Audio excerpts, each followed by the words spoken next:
చీరకట్టులో అమ్మాయిలు చాలా ట్రెడిషనల్గా ఉన్నారు కదా. మీరు నమ్మినా నమ్మకపోయినా, నన్ను తిట్టుకున్నా సరే మీరు చూసిన వీడియోలో ఉన్న వాళ్ళు అమ్మాయిలు కాదు, అమ్మాయిల గెటప్లో ఉన్న అబ్బాయిలు. తిట్టుకోకండి, మీరు విన్నది నిజమే. 2 రోజుల నుంచి వైరల్ అవుతున్న ఈ వీడియోలో కనిపిస్తున్న వాళ్ళంతా అబ్బాయిలే. కేరళలోని కొల్లాం డిస్ట్రిక్ట్ కట్టంకూలంగరలో ప్రతి ఏటా చమయవిలక్కు అనే జాతర జరుగుతోంది. దేవి ఆలయంలో జరిగే ఈ జాతరకు వందల సంఖ్యలో భక్తులు వస్తూ ఉంటారు. తమ కోర్కెలు తీర్చమని అమ్మవారికి మొర్ర పెట్టుకుంటారు. కోర్కెలు తీరిన వారు మొక్కులు చెల్లించుకుంటారు. ప్రతి ఏడు జరిగే ఈ జాతరలో మరో వింత సాంప్రదాయం కూడా ఉంది. జాతరకు వచ్చే అబ్బాయిలు అమ్మాయిల్లా మారిపోతారు. అంటే జెండర్ మారిపోవడం కాదు, డ్రెస్సింగ్ మార్చడం. అబ్బాయిలంతా అమ్మాయిల గెటప్లో ఇక్కడికి వస్తూ ఉంటారు. తమకు నచ్చిన డ్రెస్సింగ్లో మేకప్ వేసుకుని అమ్మాయిల్లా రెడీ అవుతారు.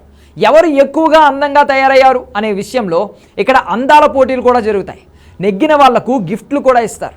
ఎవ్రీ ఇయర్ జరిగినట్లే ఈ ఇయర్ కూడా అక్కడ జరిగిన ఫెస్టివల్ ఇది. ఆ ఫెస్టివల్లో ఇలా అమ్మాయిలు కుళ్ళుకునే రేంజ్లో అందంగా రెడీ అయ్యి వచ్చారు అబ్బాయిలు. ఈ లిస్టులో మీకు ఎవరు నచ్చారో కింద కమెంట్ చేయండి.